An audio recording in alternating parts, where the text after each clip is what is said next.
Yeah, I would say layering is all about the differences within the layers. Mm. So if you want to achieve, let's just say, for example, you want to achieve big, big room, big trancy chords, right? Like lush reverb, really large sounding chords.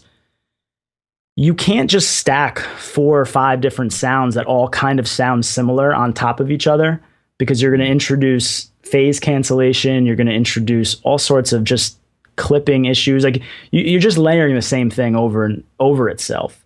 Whereas if you make maybe one layer that has that kind of big trancy lush chord, but then the next layer has just a lot of attack and like maybe no sustain, and then maybe that third layer has no attack and just a lot of like pads or atmosphere to it, something up top.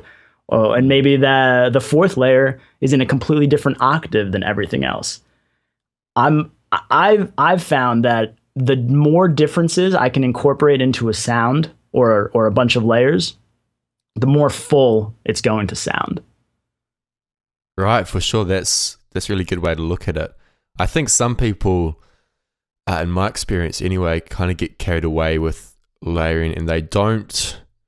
Like, for example, let's say you have a pluck and you want it to have a bit more high-end and transient. You don't need to add much to it. You can just add, maybe another pluck sound or percussion sound and high pass it and turn the volume down, Yeah, no, dude, you nailed it. Like, I love using percussive sounds in my pluck layers just to give them a little bit of attack. I do that in pretty much all of my plucks just for them to get that extra pop that maybe like a percussive sample can generate that maybe a synth can't.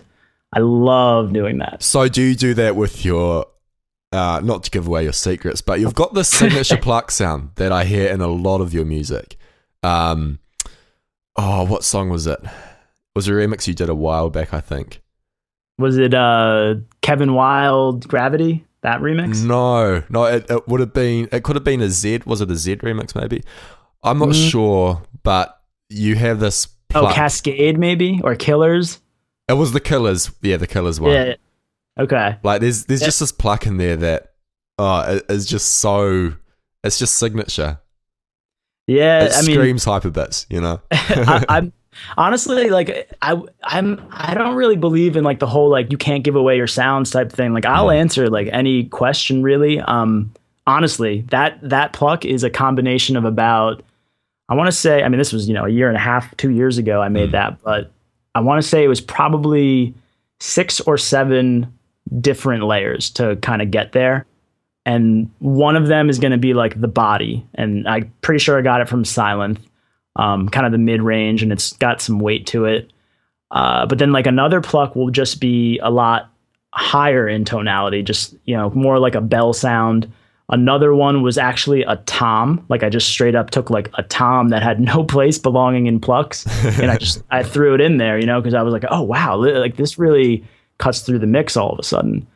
And, like I can go on and on. There's just these random layers that I just kept kind of building on top of each other until I felt it was hitting me in the chest more so than like any pluck I had heard recently.